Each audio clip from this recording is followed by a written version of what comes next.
Howdy, Happy New Year's. I'm Benjamin with TorchLight. Welcome to the 2025 end of the year review video. Thanks for taking a couple minutes to watch. We really appreciate it. I just wanted to take a few moments here to talk about some of the trends that we saw in 2025 and gaze in the crystal ball for 2026. So I'll get started by talking about two really big trends that we saw in 2025 that I think have changed the paradigm.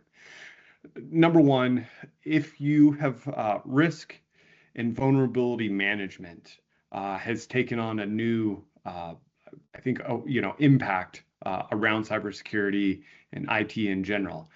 And what we saw in 2025, that's a market change from previous years, is that if you had vulnerabilities hanging out, not getting patched, and exposure to vulnerabilities, the time to compromise was much shorter this year than it's ever been.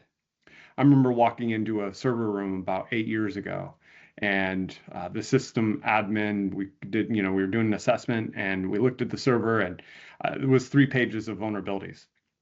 And the admin said, "Hey, I wake up every day, and there's never a problem." And you could get away with that mentality a few years ago. Today, those vulnerabilities are going to be found, discovered by the bad guys, and they will be exploited.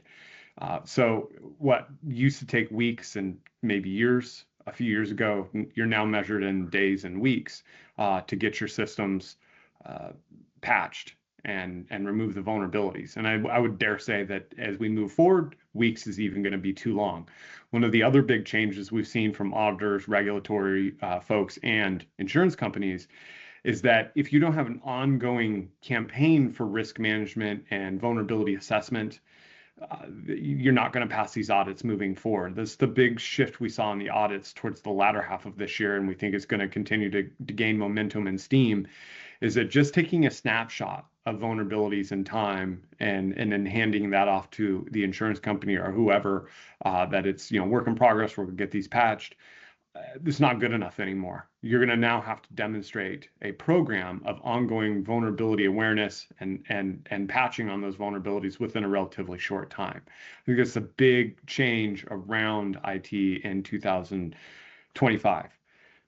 I think the second, and this kind of plays into part number one, which is there's hacking platforms that you can go and buy these hacking tools off the shelf and become a hacker. So for 1/12 of a full Bitcoin, you too can now become a hacker. So that's the other big change, and this has been ongoing for a couple of years, but I think this was the year really the momentum, the tipping point, and that is your barriers to entry to become a hacker are so low that anybody could do it at this point. You get on the dark web, you find a couple platforms. You want to do ransomware? Do you want to do malware? How do you want to do, what's your Trojan horse to get into the network and then move around to get admin access and encrypt, exfiltrate, ransom, whatever the attack might be. These platforms are going to continue to grow in users and activity, and I think that's correlated causation to your vulnerability management program. So those are the two big trends we saw in 2025 that really changed how cybersecurity and vulnerability management have to be managed. All right, so looking in the crystal ball for 2026. Obviously, agentic AI was, big discussion in 2025, and I think 2026 is where the traction is going to happen. But let me parse words a little more carefully, I think, than maybe what I hear in the media on a regular basis.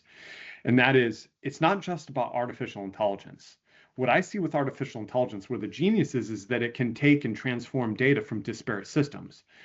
All of your data has to be normalized going through an API, but that artificial intelligence is great for taking a spreadsheet of raw data or a PDF of an invoice and then, ETL, exchange, transform into an Excel spreadsheet that's, data in every cell. And I think that is going to unlock some efficiencies and gains for small to medium-sized businesses over the next year. But more importantly, the trend that I think is going to happen is AI coupled with automation tools. I don't think AI in and of itself is going to have as big of an impact as maybe everybody's talking about. I could be wrong on this, but I think that it's automation tools like N8N.io is an example of an automation tool where you bring in the artificial intelligence, you're bringing in data via artificial intelligence in different places, and then using automation to really make your business more efficient by automating processes that are mundane or require high level of accuracy. I think that's going to be one of the big trends for 2026 moving forward here. Last thought, and obviously, everybody's paying attention to what's going on. $30 billion a month is being spent by the Magnificent Seven on AI data centers and build outs. I think the next big trend you'll start to see in 2026 is you'll start to see the AI hardware, the hardware necessary to run artificial intelligence at any discernible level that has an impact, is going to move to your desktop or your laptop. And so, as we start to transition away from computers that have largely been focused on CPU and RAM in terms of hardware specs, well, now you're going to have hardware, you're going to have memory, you're going to have RAM, and you're going to have GPUs, and then you're going to have NPUs, neural processing units, and how many nits can this system run. And I think that the Magnificent Seven are going to try and offload as much AI horsepower, processing power to the edge and to endpoints as much as possible to keep the higher value added, more profitable workloads in the data centers. So I think that'll be another big shift. And I think as a consequence, you're going to see the price of desktops and laptops probably go up 10 to 25% in 2026.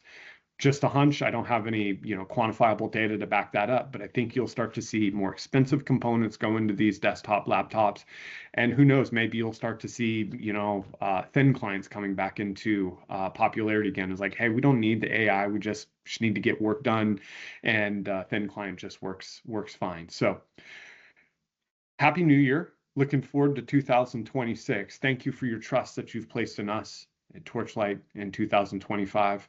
Looking forward to another great year in 2026. Happy New Year's. Signing off for the year, Benjamin Ross and all the team at TorchLight. Thank you.